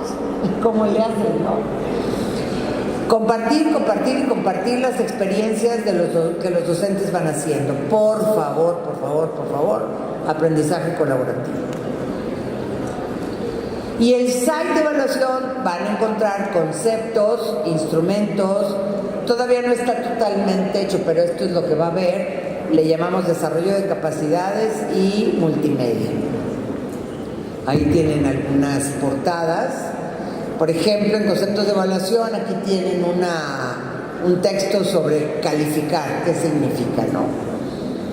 En desarrollo de capacidades tenemos los reportes de evaluación, ahí se irán colocando para todos los grados de la educación básica.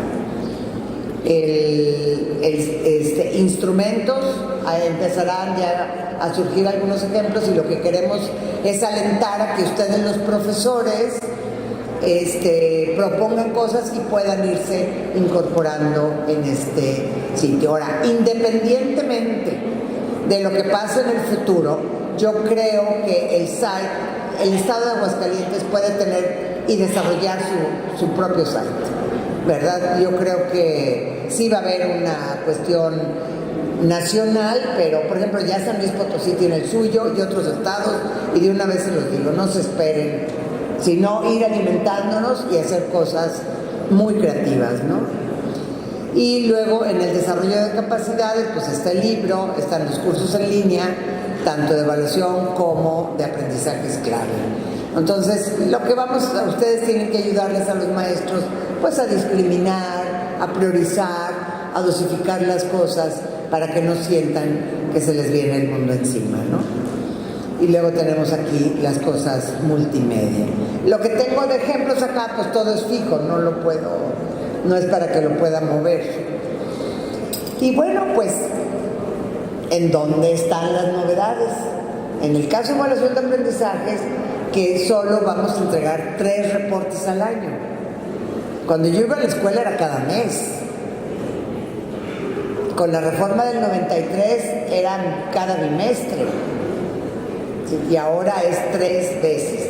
De tal manera que tengamos un foco muy importante en cuidar que los chicos aprendan y cuidar que los profesores seamos más poderosos en nuestra enseñanza. Y bueno, pues hay cosas, lenguajes y demás que son de antes, pero que ahora queremos que tengan otro significado, y pues aplica esa vieja idea de innovar a partir de la tradición, ¿no? Seguir habiendo calificaciones, hay que sacar promedios, en fin, porque los niños pues luego tienen que llegar a la prepa, y en la prepa les van a pedir su certificado. Lo ideal sería, ¿verdad? Tú ya acabaste la básica, ya pasaste por todo esto, aquí dice que concluiste la educación básica, y con eso es suficiente. Pues no, las prepas quieren el promedio y el no sé qué, y luego la universidad por el estilo. Entonces, pues para cambiar todo eso, pues nos hace falta un buen tiempo, ¿no? Entonces, bueno, pues yo creo que hay que desarrollar nuevos aprendizajes como profesionales de la educación.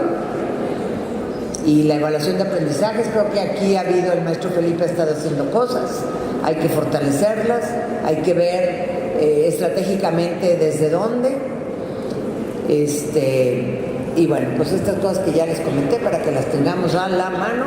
Y ese que ya no les dije es una foto que yo tomé mal tomada, pero donde hay una escuelita donde empieza la Sierra del Tigre, acá en Jalisco, donde empieza la Sierra del Sur, ahí en la Sierra del Tigre. Y ahí hay una aulita, para que vean qué bonito es nuestro sistema educativo. Pues muchas gracias, estoy a sus órdenes.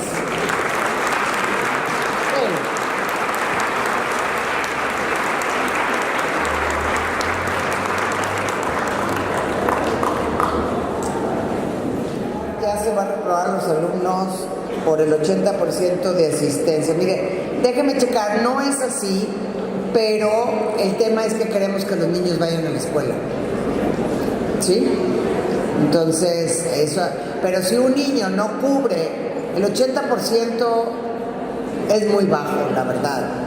Si tenemos 200 días de clases, para que me salgan las cuentas rápido, o sea, pueden faltar una cantidad de días impresionante. Entonces, si no, ¿para qué tenemos las escuelas? No es reprobarlo, pues lo detienes, hay que ver, hay que revisar esto, hay que checar las normas específicas de control escolar. ¿Tienen contemplado en el site tener herramientas para evaluar los aprendizajes de alumnos con discapacidad? Esta es una inquietud muy grande, la tenemos pensada, no la sabemos cómo irla resolviendo, pero si la comunidad de educación especial colabora y ayuda, sería estupendo. Hola, Carlos.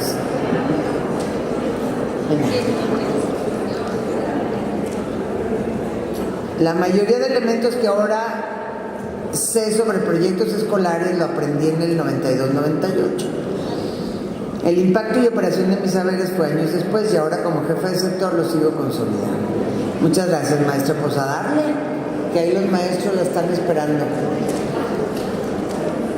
Si el reporte de evaluación es trimestral, es viable que la escuela divida en el trimestre y soliciten evaluaciones en 2 momentos para luego pedirles que promedien algo.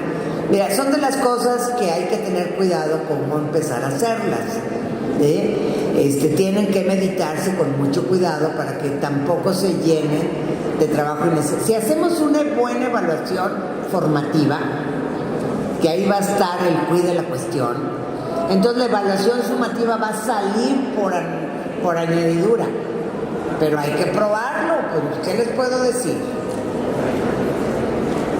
No puedo anticipar tanto futuro. ¿Se podrán generar en el SAT redes o comunidades de aprendizaje?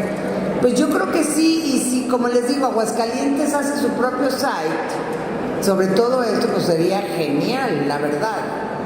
Porque si nos esperamos a que todo el país y taca, yo les ayudo con muchísimo gusto.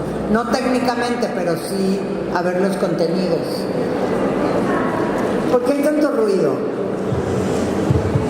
Ya nos vamos, los que ya se quieran ir, siéntanse libres. ¿Qué hacer con los niños de necesidades especiales para evaluarlos? ¿Bajo qué para...? Bueno, la cuestión de necesidades especiales, digo, hay que tomarlo en cuenta y hay que hacer lo conveniente y lo que proceda, ¿eh? Y me da gusto. Pásamelos todos. ¿Cómo evaluar ante tanto trámite administrativo e improvisación de las autoridades? Bueno, pues aquí las autoridades que vayan también contestando. A ver. Quisiera saber su opinión sobre la lista de cotejo para evaluar el aprendizaje. Yo creo que la lista de cotejo es un instrumento, nada más que hay que hacerlo con seriedad. Si la lista de cotejo nada más es llenar un expediente, no sirve para nada. La rúbrica, que solo evaluar rasgos, no el instrumento. Bueno, las rúbricas es un instrumento, ¿cómo les puedo decir qué es la rúbrica? Para algunas cosas es conveniente usar rúbricas, porque te ayuda a diferenciar niveles de desarrollo, ¿sí? Implica mucho trabajo porque hay que definir muchas cosas. Evaluar aprendizajes, pero de contenidos reales. Bueno, qué bueno que tocan el tema de contenidos reales. Hay toda una discusión en el libro sobre evaluación auténtica. Y eso me hace acordarme mucho de uno de mis hijos que estaba en tercero de primaria. Mamá, me encargaron unos enunciados, entonces ayúdame. Entonces yo le decía, mis hermanos y yo estamos sentados en la sala haciendo la tarea. No, mamá, no, de mentiritas. La casa es bonita. En fin, entonces esta pregunta es importantísima, porque el contenido de la evaluación sí importa. Muy buena. La educación devaluada al 200% con la autogestión pedagógica. No. Bueno, ¿cómo puedo enfrentar esta pregunta? ¿Qué opino? En realidad lo que está devaluado es nuestra capacidad profesional. Tristemente, eso es lo que tenemos que cambiar y darle la vuelta. Entonces, pues sí, seguramente, si nos falta formación, pues lo que hacemos no nos sale muy bien, que digamos, esa es la verdad. Entonces, pues ahí tenemos que darle la vuelta, ¿no? Entonces, yo creo que siempre ha habido autonomía. ¿O a ustedes les pusieron una pistola para que tuviéramos el desastre educativo que tenemos? Pues no. Por acción o por omisión han pasado lo que ha pasado. Entonces, bueno, pues hay que cambiar esto. Diferencia entre niveles de desempeño e indicadores de logro. O sea, tú quieres saber si un niño, hay que remitirse a los aprendizajes clave. Sería válida, efectiva, de calidad, trascendente, significante cuando no existe oportunidad de regresar, la cobertura. Ay, usted está muy desanimada o desanimado. Me gustaría más mi trabajo en el aula con mis alumnos que las innovaciones seccionales. Pues adelante. Los niños ahí están, con nuevos sexenios o sin ellos, ¿eh? Sí, es una tarea pesada la que hacemos, pero es maravillosa. Es maravillosa y la tenemos que hacer valer. ¿Qué les puedo decir? Pues esa persona, si alguien sabe quién es, por favor, hay que conversar más ampliamente, porque algo le ha pasado, está enojado o enojada, decepcionado. Hay momentos en la vida así que uno dice, ¿por qué demonios elegí esta profesión? Yo he renegado de la profesión muchas veces en mi vida hasta que me reconcilié. Yo quería ser química, imagínense. Y dije, ¿por qué no me dediqué a las sustancias, a los fierros? ¿Por qué a los seres humanos? Si lo peorcito que hay en este planeta y lo mejorcito somos los seres humanos. Pero bueno, somos lo que somos. Lo que sigue, vámonos, adelante. Ánimo, por favor, ánimo. No se desaliente. Al realizar la evaluación formativa, yo diría procesual, le digo que ahí están los conceptos. Fíjense, para que sea realmente evaluación de procesos, yo tengo que hacer una evaluación, un punto de inicio, dejar que pasen cosas y luego evaluar en otro punto. Cuando logro hacer eso, la comparación entre el punto 2 y el punto 1 es la evaluación de procesos. Entonces luego me dicen si hacen evaluación de procesos. ¿Qué sería más pertinente? Retomar los aprendizajes esperados producto de las interacciones intencionadas, sistemáticas, etcétera, o los procesos internos que llevan a cabo. Pues es que depende de lo que quiere evaluar. Depende. Esto que usted plantea es una evaluación más de tipo psicopedagógico, de gabinete, ya sea que atienda a un tipo de cosas o a otras, porque finalmente, y ahí los educadores saben muchísimo, la verdad, cómo saber los motivos que mueven al otro a hacer tales o cuales cosas. ¿Cuáles son las razones de un niño, una niña con un comportamiento disruptivo? Porque los que nos sorprenden siempre son los disruptivos, no los otros, que también deberíamos de verlos de vez en cuando. Tan preocupante es el que es un desastre como el que está así todo sentadito, ¿no? O las cosas que he escuchado de mis colegas que trabajaban en una secundaria y un niño que se hacía daño todo el tiempo, arrancándose la piel, y uno dice, pues uno tiene que hacer algo como profesor. Eso no es normal. Si tenemos ciertos parámetros o ciertos esquemas de lo que sí es normal y lo que no. En fin. Tomo nota de su... Ahorita les digo mi correo electrónico, es más fácil que ustedes me escriban. margarita.zorrilla@gmail.com. Estoy de acuerdo con que los periodos sean 3. Bueno, palomita. Por fin. Existe confusión ya que el artículo 9 del acuerdo dice periodos de evaluación y comunicación son 3 y los docentes dan por hecho lleva H, que evaluación 3 veces al año. Y no, porque usted acaba de mencionar que la evaluación es sumativa y formativa. Exactamente. Usted tiene 10, entendió perfecto. Si esto fuera un curso, usted ya acreditada. Y a mí me fue bien porque ella me entendió, ¿verdad? Así es. Son 3, por eso se le llama reporte. Esa es la diferencia.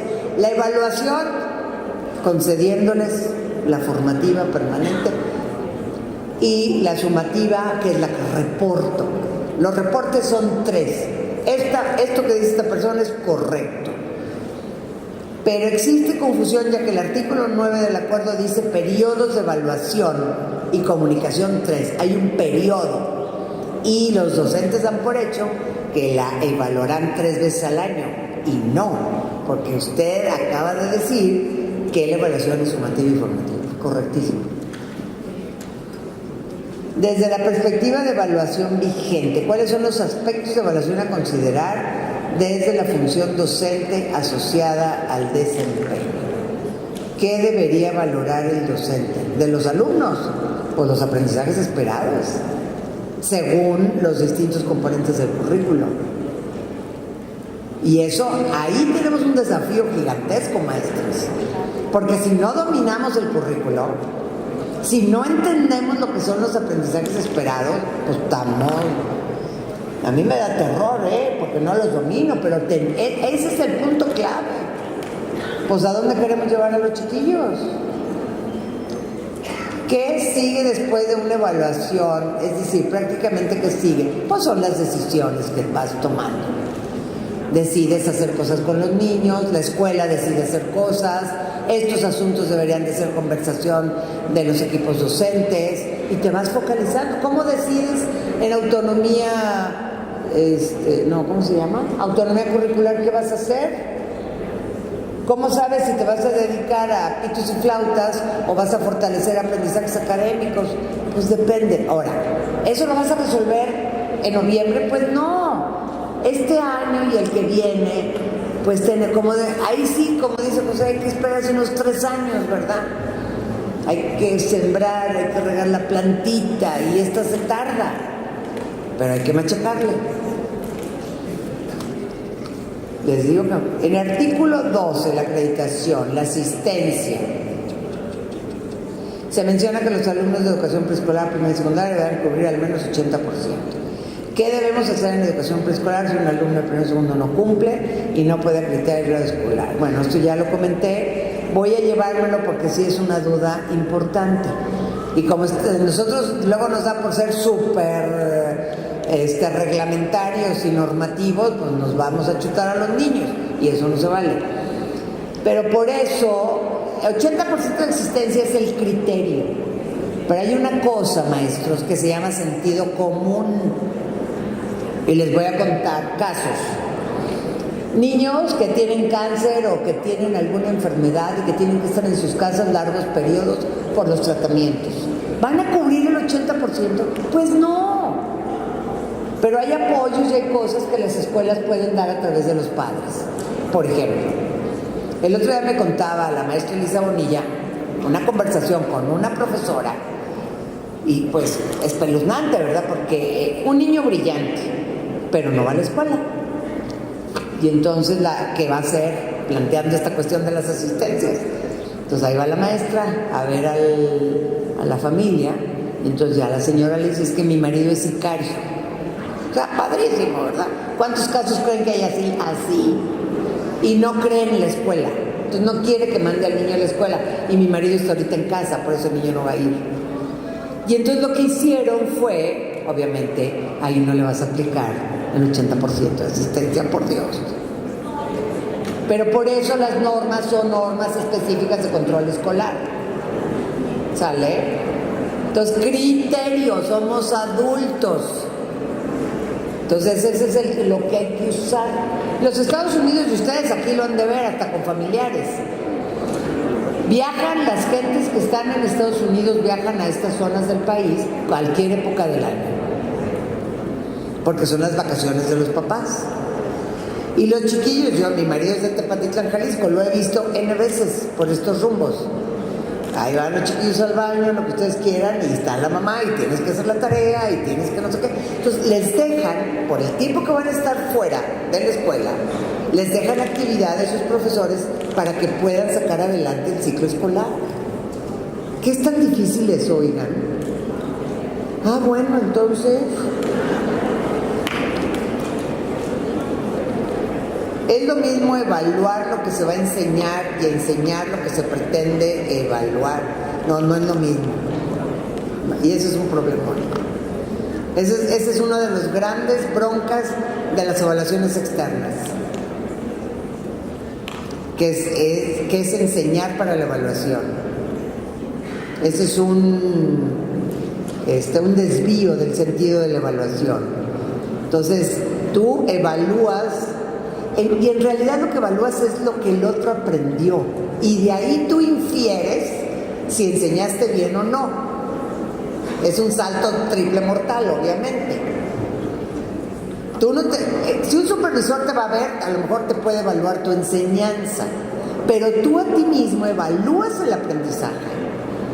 Y dices, caray, pues aquí no me está resultando esto. Y ejemplos tenemos un montón. Ahí les va uno. De aquí, de Aguascalientes. También cuando estábamos armando lo de actualización, lo del CEPAM, hicimos un experimento que diseñó la maestra Pilar González de matemáticas. Entonces nosotros queríamos articular los aprendizajes de matemáticas de preescolar a secundaria. No pudimos, nada más pudimos con primaria. Entonces el experimento fue pedagógico con 2 escuelas, todos sus docentes y sus directores. Tuvimos un taller al inicio del ciclo escolar y luego cada mes y al cierre del ciclo escolar. Y elegimos aspectos del programa de matemáticas que sabíamos que tenían problemas, fracciones, los números y sus operaciones, medición y no me acuerdo cuál otro. Entonces estábamos viendo los números y sus operaciones, suma, resta, multiplicación, división. La resta. Entonces estábamos en la sesión, eran 2 escuelas grandes de la zona de por aquí. La obligación era que estuvieran todos, incluido el director. Si el director no la entraba, cambiábamos de escuela. Así de fácil. Entonces empezaron los profesores a pasar a enseñarles a los demás cómo enseñaban la resta. Y al final, que pasaron varios, se hizo aquello en silencio sepulcral hasta que alguien habló, ¿verdad? Digo, con razón, nuestros niños no saben restar.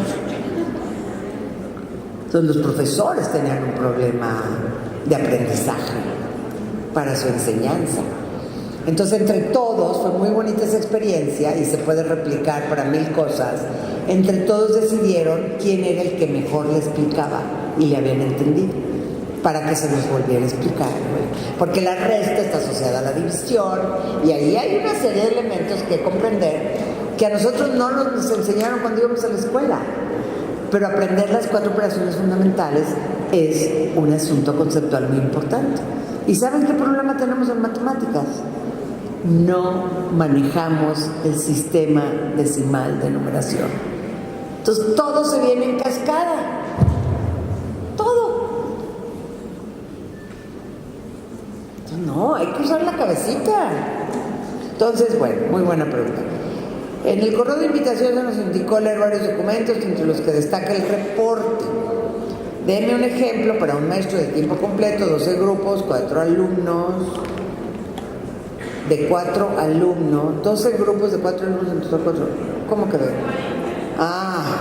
No me salió la multiplicación, 12 por 4, 480, no da.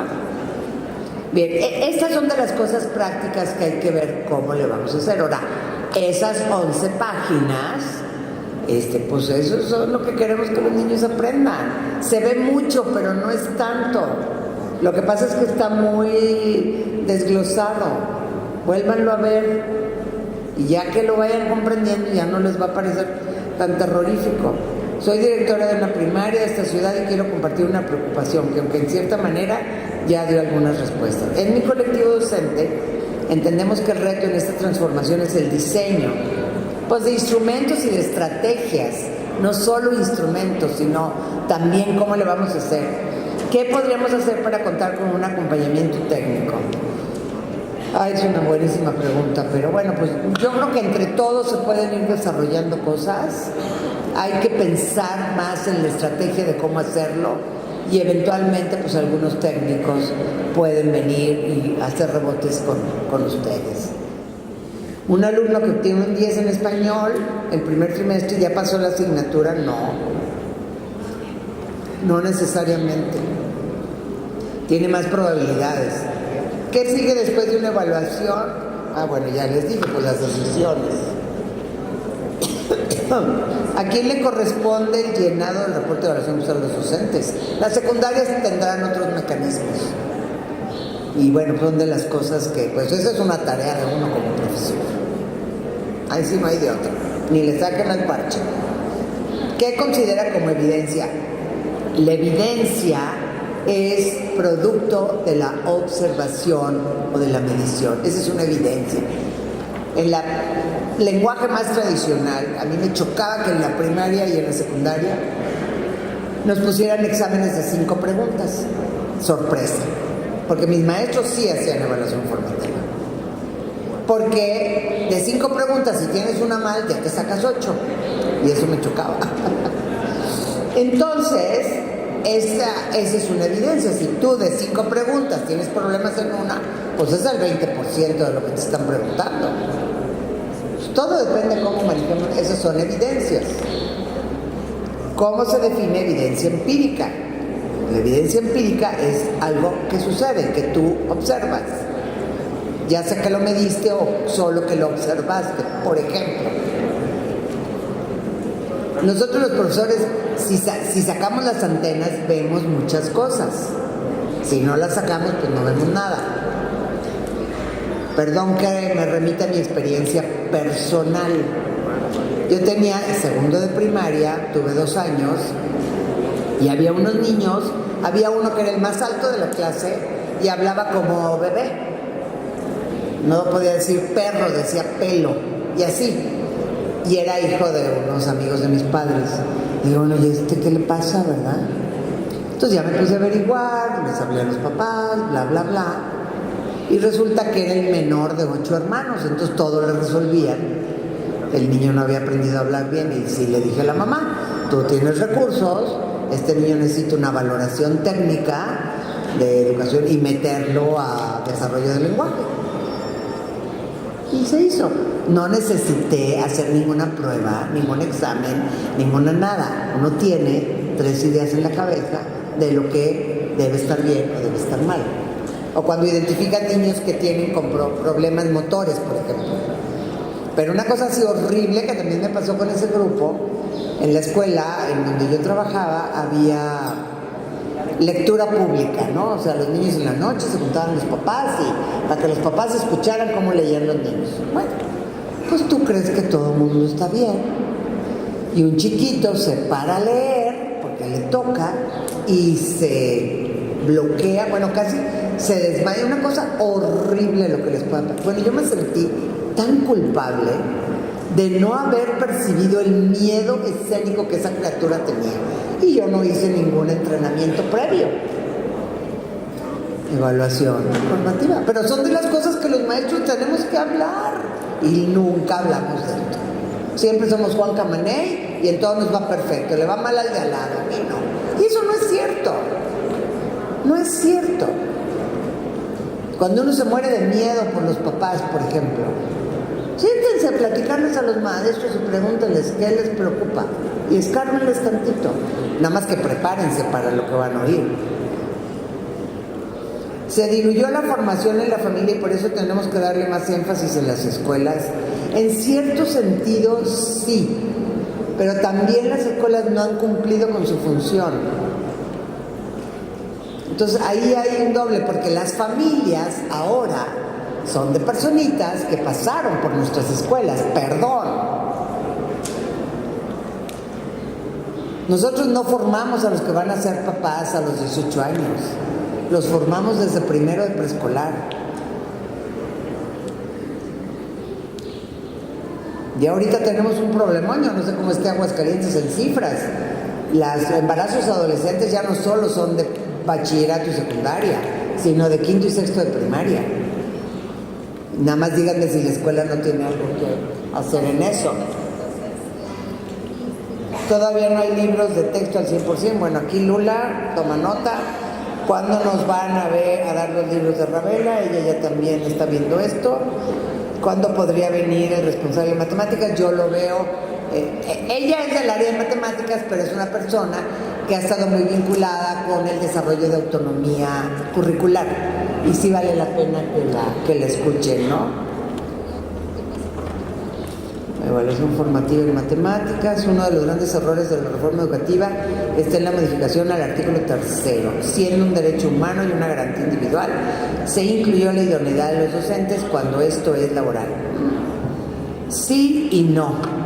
O sea, yo creo que en eso la ley, la Constitución es muy clara de que para que suceda el derecho a la educación, y no me acuerdo la fracción, tiene que haber materiales, currículo, escuelas y docentes. O sea, no, el derecho a la educación no sucede en el vacío. ¿Sí? Entonces, bueno, los asuntos laborales hay que tratarlos bien, hay que ver cómo el servicio profesional docente, que yo creo que debe de existir, qué cosas hay que mejorar, qué cosas hay que quitar, qué cosas hay que corregir, etcétera. Y que las cosas laborales en este mundito del sistema educativo, que son terribles, porque nos matamos unos a otros, lo he visto un día así y otro también, las podamos mejorar y podamos tener un sistema a la altura que nos merecemos como profesionales de la educación. ¿Sí? Y para concluir, les comparto un proverbio africano que me encanta. Dicen los africanos, dice, si quieres llegar rápido, anda solo, camina solo. Pero si quieres llegar lejos, anda con otros. Muchas gracias por su atención.